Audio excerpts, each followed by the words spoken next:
Welcome to the Thriving Therapreneur podcast, the show for ambitious therapists who are ready to unapologetically make more money, scale their impact, and build their dream coaching business. I'm Carly Hill, therapist turned coach turned CEO of a seven-figure online business. I created the Thriving Therapreneur podcast because I'm obsessed with helping big-hearted therapists outgrow the office and build successful and sustainable online businesses. So if you are wondering how you can continue to make an impact without sacrificing the life you love, welcome, Therapreneur. This is exactly the place for you. Think of it like the business school we never had. I am so excited to dive in with you. Let's get started. I am so freaking excited to have Mandy on the podcast today because this is my first ever guest podcast. It's incredibly fitting. Mandy has been working with me for 7 months now, I think, right, Mandy? Inside the Therapist to Coach Accelerator. And she helps my clients with accountability, getting one-to-one time, moving the needle forward in their business. I feel like you're number one cheerleader and supporter of me. So I am so grateful to have you on the show today, be in everybody's earbuds. We're going to talk about building an aligned and soulful, sustainable online business, which is something you have built. Mandy she says she does things backwards. So you have built your beautiful coaching business and now you're going back to school to become a therapist. So you bring such a beautiful energy and you can relate to clients in such a unique way because you have both the business acumen of your coaching business, but also the therapy skills, and you understand both worlds deeply. So I'm going to let you introduce yourself and tell us a little bit about you and your business, and then we can go into talking about building an aligned business. Yes, absolutely. Thank you for having me here. It is such an honor to be here, and I love being in the Therapist to Coach Accelerator and supporting all of our beautiful clients and really helping to bridge the gap between the coaching world, the online space, and the therapy world. I think it's so needed and so important and beautiful to build such an awesome body of work. And so, as you guys know, hi, my name is Mandy. I'm an embodied leadership and business coach, and I really love helping soulful entrepreneurs build their business from the ground up in a way that's really aligned with their purpose and dharma and feels really fun. Feels like they can express their creativity and authenticity while building something sustainable that's going to continue to grow with them throughout their lifetime. And so in my background, yes, I'm going to school to be a therapist. I'm also a 500-hour trauma-informed yoga teacher. So I really weave in rich Eastern practices like to the roots embodiment into my business coaching along with the solid, tangible strategy. And I really think that that combination is something that can make business really, really beautiful and special and sacred. So, yeah, it's like the perfect recipe of all the different things, Mod Podge together, which I feel like is a great definition of alignment. When you can build a business that is an extension of you. And so let's talk about that for a second. Let's talk about alignment, authenticity. If you were to define, I know this is a loaded question, but if you were to define what a soul-aligned business means, how would you describe that? Yeah, definitely so many different things for different people because I feel like the word alignment is so used so much and it's broad, right? But being in alignment for each individual person is unique because we are all unique human beings, right? So being in alignment is being able to listen to your intuition and your spirit as you're living your life and being the embodiment of your highest self, your true self, your authentic self. And so when you carry that forth into business, because business is one of the most creative endeavor that you can do, it's really cool because you can not only express your therapeutic work, your spiritual work, all of that stuff into it, but you can also create strategies and structures and flows and communities that are aligned with what lights you up. and allows you to continue that creative flow. So I would say that's what a soul aligned business really is. And it starts with what lights you up, right? And then you can incorporate strategy down the road, but starting, I think, internally first. And this goes back to figuring out what your why is. We've talked about this before where like you're building a coaching business and you have to be able to talk about what you do all the time. You have to wake up and be hype and excited about your mission. Your vision is one thing, right? But when you're mission driven and a soul aligned business, nothing can stop you. Your energy is so contagious. And I think maybe something that trips people up sometimes is they're so multifaceted and they have all of these different passions and their why is loaded and things get convoluted. So you're working with clients day in and day out. What do you find is helpful if somebody's listening and they're asking themselves like, well, so many things light me up, or how do I know what to choose out of all of the things that light me up that's actually going to be sustainable and viable and marketable? What would you suggest? So it depends on the person, of course, but I would say that the biggest thing that we really help our clients do is find a way to niche down and really create a specific problem and outcome. Because if somebody's going to buy something from you, they have to know, like, what is this product going to do for me? How is it going to serve me? How is it going to show up in my life? Otherwise, why would they buy from me if they don't know what it's going to do for them, right? And so that's the thing that I think trips people up because they're like, I don't want to niche down, like I don't want to sacrifice this part of myself or that part of myself.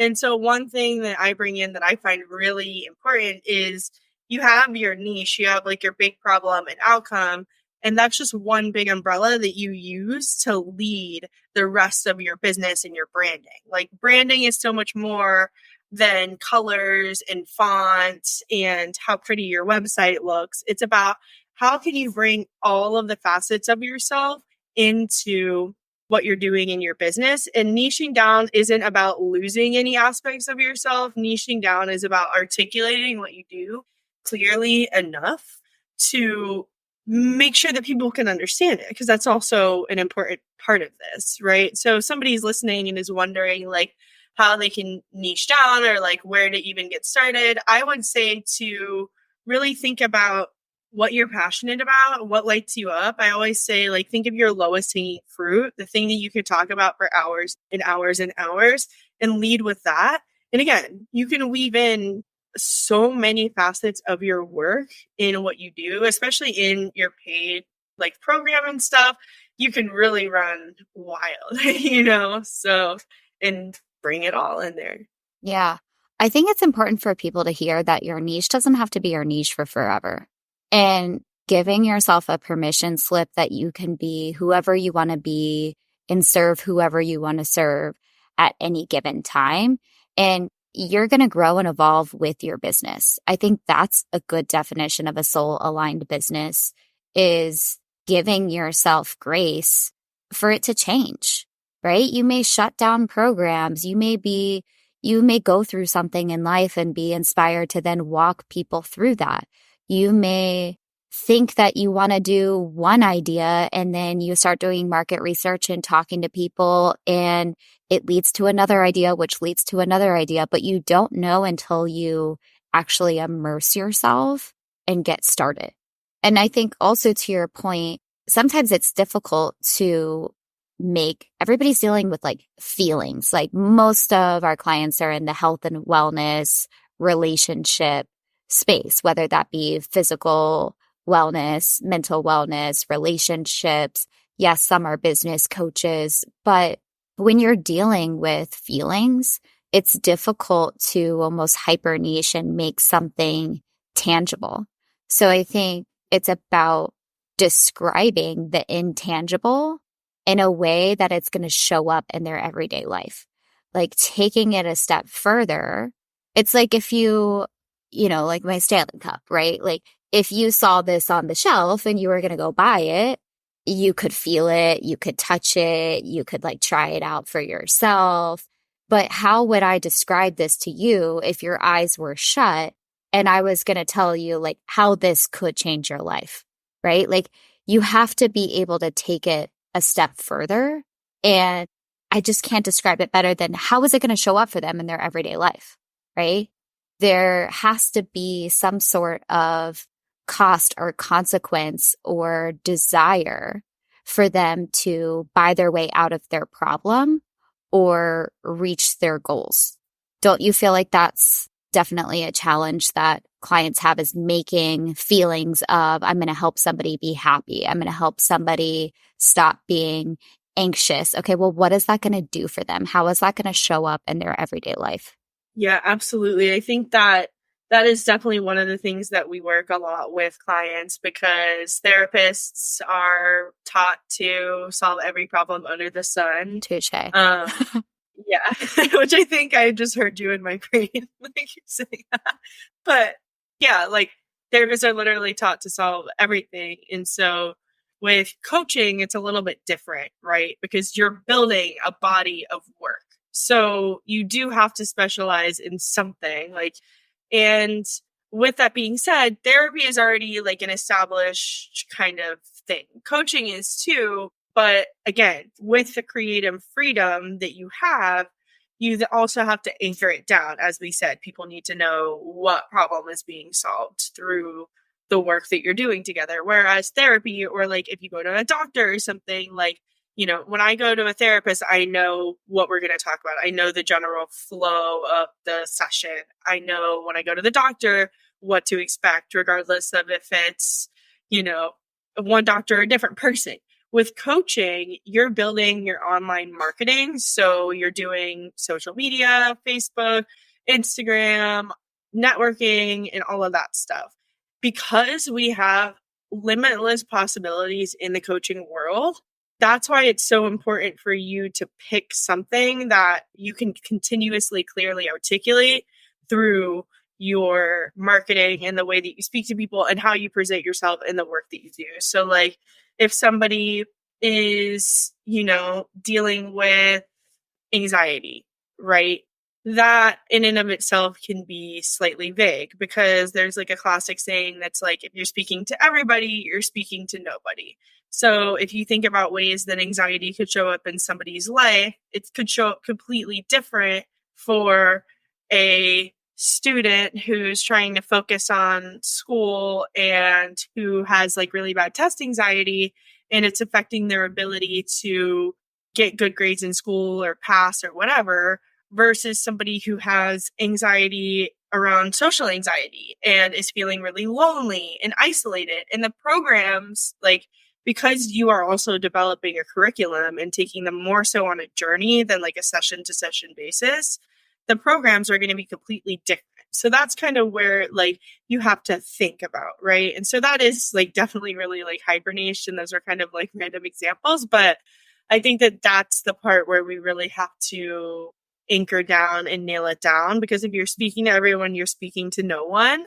And even if I say live your purpose, like one person's purpose could be to, you know, help serve people and to be a therapist. And another person's purpose could be to rob cars and sell them. I always Right. those drastic examples, but like, you know, like. Well, it's flowery. That's what I call flowery language, right? In the coaching space, it's called platitudes or cliches. Like anybody could say that. Like a weight loss coach could say that. A business coach could say that.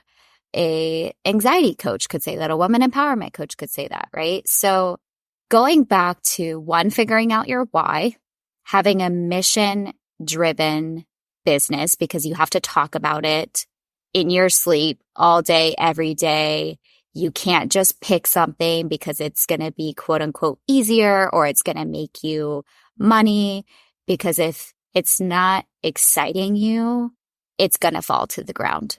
And I've seen it happen in the coaching business, right? Somehow, some way, you're going to be led back to what your soul is supposed to do, what is supposed to quite literally come through you and be an extension of you. I would say 90% of us are our own ideal clients.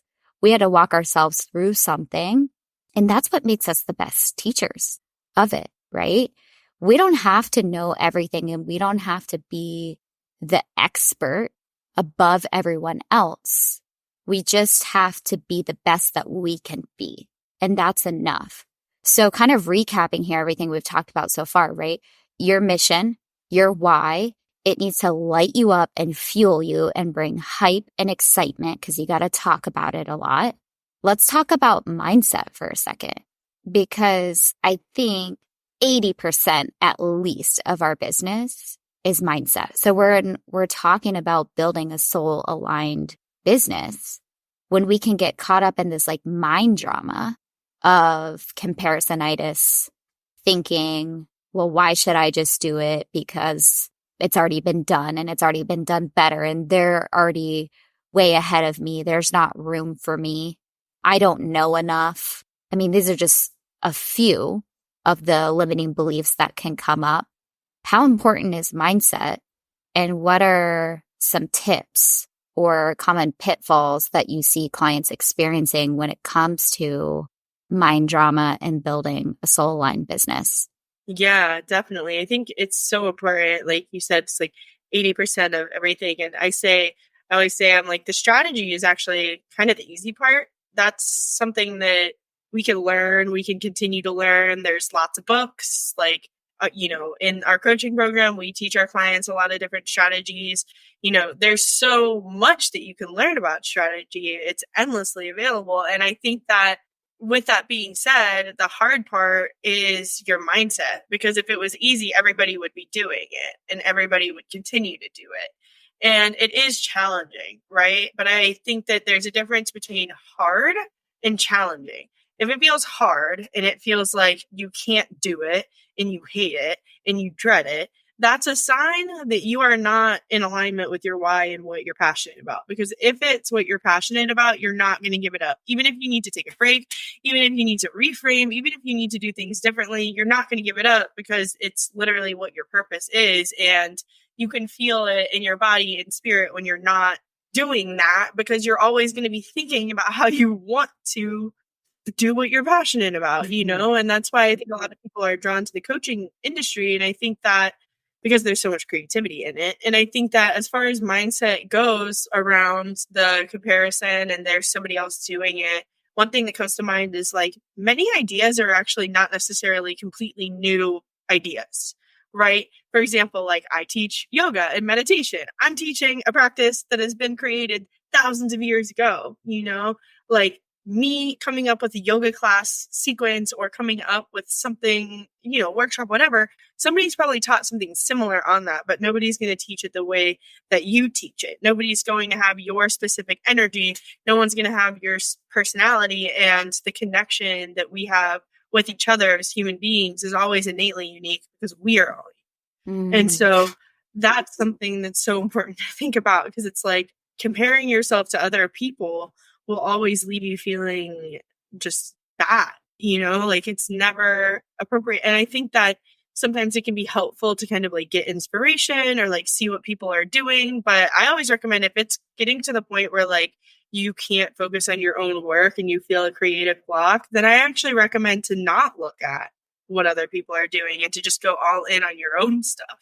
And so I think that one thing that I see come up in therapists specifically is the visibility piece of it, because of the fact that in grad school, they really, first off, for some reason, there's a stigma around coaching, which the stigma is rooted in people that are doing it unqualified, which is not what therapists are doing. Right. And so there's this visibility thing that comes up around showing up online and, doing podcasts or doing all these other different things that we do online to like get ourselves out there. And then they get stuck with that. And it's like, why not utilize the resources that we have on the internet and the fast changing world of technology and like therapy, like one-to-one therapy is great. I think there's always a place for it. Like being a therapist in and of itself is like, I mean, I think it's the best. That's why I'm going to school to be a therapist. I think it's beautiful. And I think it's even more amazing to think about how you can do one-on-one therapy and provide so many more resources online, like podcasts, books, and like creating content, things. You can help so many more people. And Speaking, to talk about coaching programs. Yes, absolutely. I think another stigma that I see in like the therapy world is like making healing accessible. You want to talk about making healing accessible? Get online and provide resources. So I know I kind of went off on like a little tangent on my. I love it. I'm so here for it. I have so many things I could say. You're right. There's 7 billion people in this world. Somebody is waking up, waiting, wishing, praying, ready to urgently and eagerly pay you for your services because you can transform their lives. Nobody can do what you do, how you do it. The coaching industry is not a pie. Just because somebody has a piece of it doesn't mean that there's none left for you. Nobody has your story, your personality. I think that we usually invest in coaches, mentors, leaders, because we see something in them that we see in ourselves. And this is why there's room for everyone, right? And it builds this like special bond because there could be, like you said, a million different yoga teachers, but nobody's going to do it the way you do it. Nobody has your story. Nobody has your personality. So there is, and I just truly believe that from the bottom of my heart, like there's room for everyone. And then the strategy piece of it is standing out in the saturated market because it is saturated. The coaching industry is a $20 billion industry, but that doesn't mean that there's not room for you. It means that the time to get in is now. The time to get in was yesterday. It's only growing. I think ever since the pandemic hit, the e-learning world just skyrocketed and it's not slowing down. And so I agree with you when you say talking about being accessible, like show up in the online space unapologetically with your burning why and mission where you're so passionate you can't shut up about it. That's what's contagious. 150%. Yeah, I know. And it's so interesting because, you know, I'm in grad school now. And when I started, I was so excited to tell everybody about what I was doing. And I thought I was going to get so much support from my professors and stuff.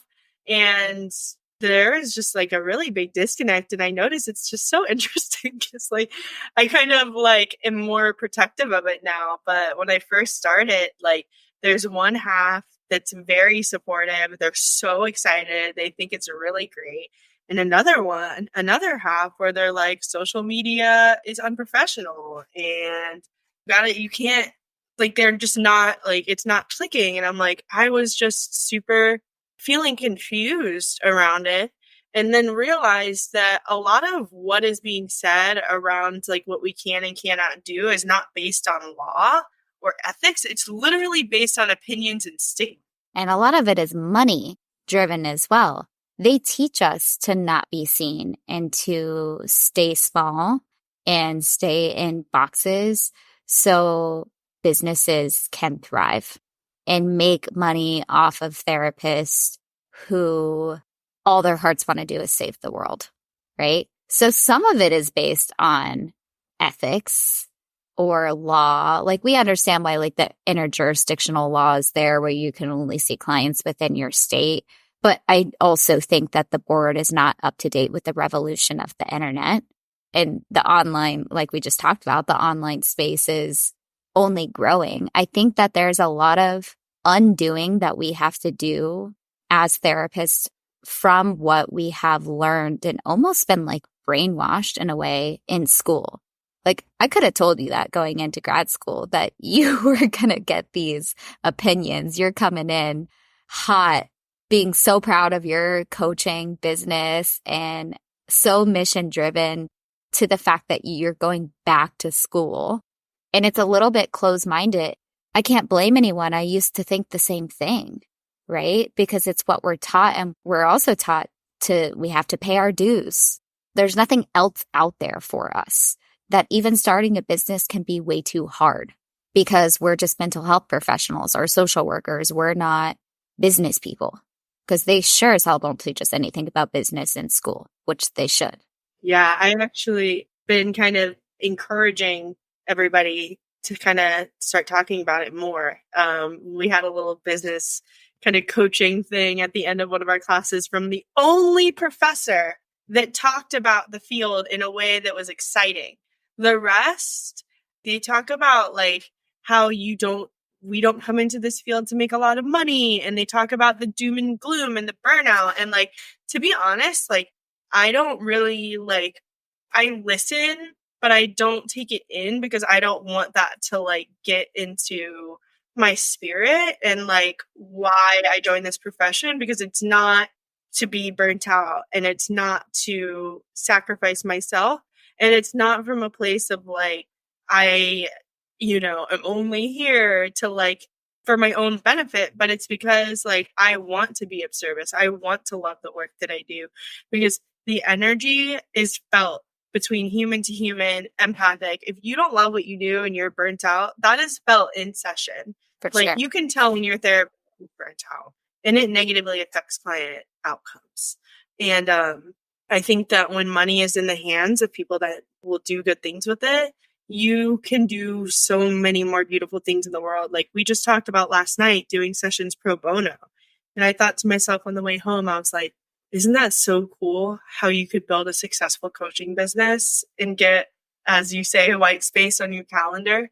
And you could spend a whole day doing pro bono sessions. You could do that and be so sustainable.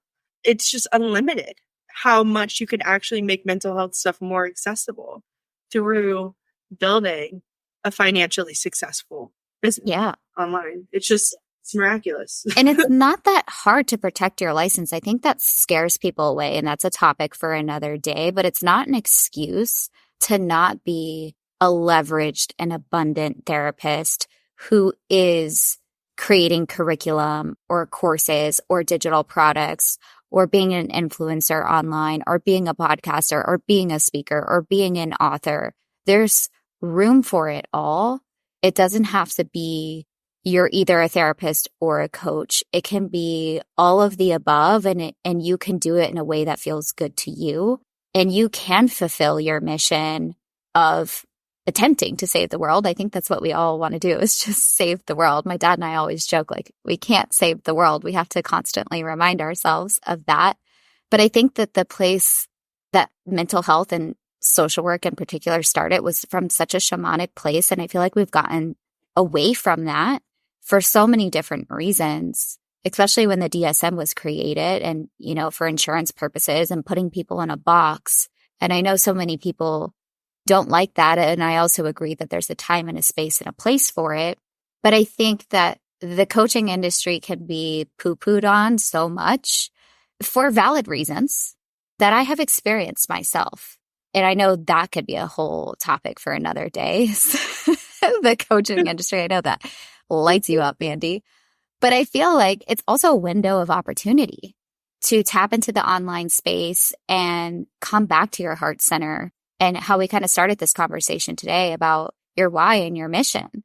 Allow this to be a portal to continue to express yourself and make a larger impact, because the opportunities are absolutely endless. Yeah, definitely. And that's another thing that I love to kind of even think about with like our clients and just in general is like, you are not being a therapist. Like, you being a therapist is actually amazing, and you should lead with your credentials. We are taking therapy clients in the coaching business, but our work as a therapist informs our coaching practice. And I feel like the labeling is more so around just kind of like, protecting your license and just being mindful of like the language and like the things that we do to like protect ourselves, which this is something that we teach our clients, which helps a lot because a lot of coaching programs don't teach you that. You actually really need to understand that if you're a therapist. And that's something that we start off with in Therapist to Coach Accelerator is how to protect your license and get everything set up because that stuff's important. But your online body of work is really just like an extension of the work you're already doing. And I think that can add a lot of joy and inspiration. And like, I like to call it kind of like zesty energy, like the energy, like kind of like you're exploring a new place and you're traveling and you see like something even simple like a coffee shop and you're like, oh my gosh, this is so cool. Like that's the energy that I think that we can tap into, which is so beautiful when you've been doing something for 20 years or like even if you're just starting, like to be able to have something like that that can help you spark your joy. Talk about healing yourself and helping to support healing others. Again, you know when your therapist is burnt out. Like when you start yawning in session, it's time to make a change. Yeah. It's a breath of fresh air. I get that feedback all the time. I think actually somebody just posted in the group this week about, does anyone else get annoyed with their therapy practice because they're building their coaching business and it's so much more fun and they just want to work on building their coaching business because it's like that new, fresh, creative energy. I love that you said building a soul-aligned business is like kind of like building like an art project. It's almost like little kid energy again, but in a different way, a way that, again, is an extension of you, maybe what you had to walk yourself through, or a collective of all of the experiences that you've guided clientele through and you've formed a passion around it. Maybe it's something that you almost had to help like family or friends through. It doesn't always have to be a personal lived experience. I would say 90% is when we really are our own ideal client, but it can be fun. It can be exciting. And that's what's really a soul aligned business. I think that our business will never outgrow our consciousness. And if you just think what that means, your business will never outgrow your consciousness. I think it's about being able to hold a space so big and have your creative bubble so big and have your abundance mindset so big where you can build this big booming business because you have this big bubble and space to hold it, because it is fun. When challenges happen, when the dip happens, you're prepared for it. Your why is driving you forward. You become a really good problem solver as an online coach. There are so many floating pieces. There's tedious, annoying things. Like, it's not rainbows and butterflies, but it is so incredibly rewarding. And when hiccups happen and dips happen, because you have this big, beautiful bubble of creative space, extension of you, your business cannot outgrow that consciousness because that consciousness is neck and neck in this big bubble. You're really setting yourself up for success. I don't know if that makes any sense. I can just visualize it so perfectly in my mind. Is that resonating? Oh my God, absolutely. I definitely feel that on so many levels. And then like, there's so many directions I could go, but I will say that like your business is like one of the deepest healing journeys that you can go on, especially this type of business, because it really is contingent upon the way that you show up, right? And the way that you are confident and the way that you can express yourself. And I feel like in like private practice, there's an element of that, but it's not really as dependent on showing up and showing face, right? Like I feel like it's more so of like referral based and like networking and website stuff. Like you can kind of build a private practice without sharing your story and doing photo shoots and writing constant copy. You don't even really even need to utilize social media as much, but there's an element within coaching where you have so much more freedom that I really do feel that it is one of the most healing journeys ever to build an online business that's an expression of like your own work and your own mind and your own spirit. And of course, there's elements of this in private practice, but it's different. And anybody that has gone into this will understand what I'm saying. But I think it also comes down to nervous system regulation and the energetics behind that too. Because like, yes, on a physical level, we have, our body, our nervous system. How do our bodies respond to challenges? That's dependent on how much we processed our own stuff. And when you start something new in general, a lot of your stuff comes up, but especially in this, because it's not like there's not really anybody holding you accountable except for yourself and your coaches, of course, but mainly yourself. You are responsible. You're driving the car. We're just in the passenger seat with the map. Exactly. You're driving the car. Yeah. Exactly. Yes. And the universe will not provide you with something that you're not ready for. And I've seen this happen a lot in my own business. And I can be, woo woo, right? Like a little like spiritual, whatever.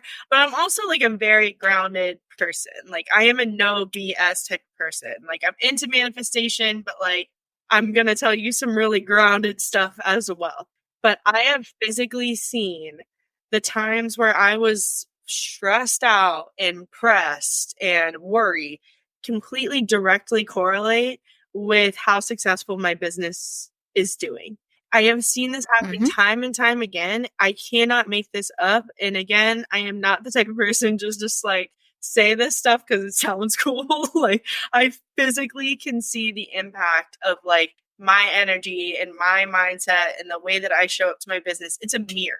All of life is a mirror. Every relationship that you have is a mirror of your inner world back to you, and sometimes the universe throws us mindset tests, but all of it is a mirror, and especially your business, because you are in relationship with your business too. Mm-hmm. It is a mirror. And this isn't woo by any means. This is science, baby. The scale of consciousness, Dr. David Hawkins, he went out and measured every single vibration and emotion. This is quite literally how the law of attraction works, right? So you do have to be an energetic match for what you're calling in to your online business. And that is highly dependent on the vibe, right? That's literally your vibration, the frequency that you are vibrating all day, every day.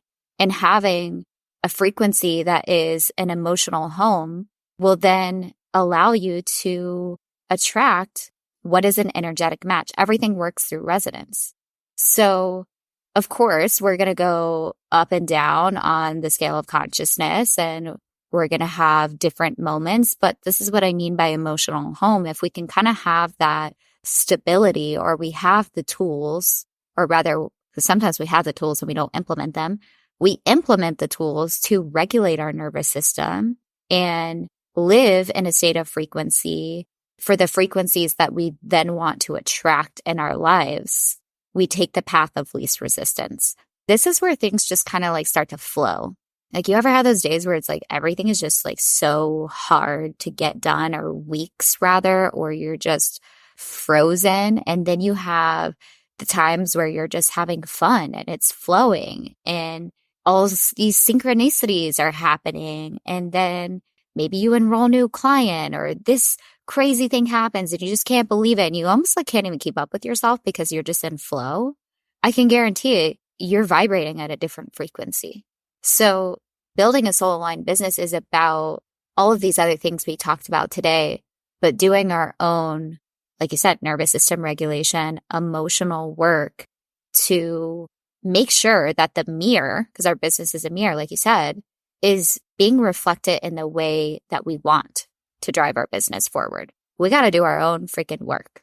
We got to do many self check-ins. And when we get ourselves off track, we got to get ourselves back on track.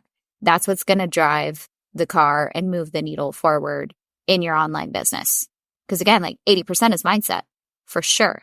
It's part universal law, part strategy. That's what I like to say. 100%. And two, like within mindset, like I feel like mindset doesn't even do it justice for the amount of like inner work that we do. Like, and what mindset really means, in my like opinion, is that it means like your mental health, your mental well-being, and it means your embodiment, which also includes your nervous system regulation and how you're living day in and day out. So it literally is like a mental, spiritual, physical, emotional thing.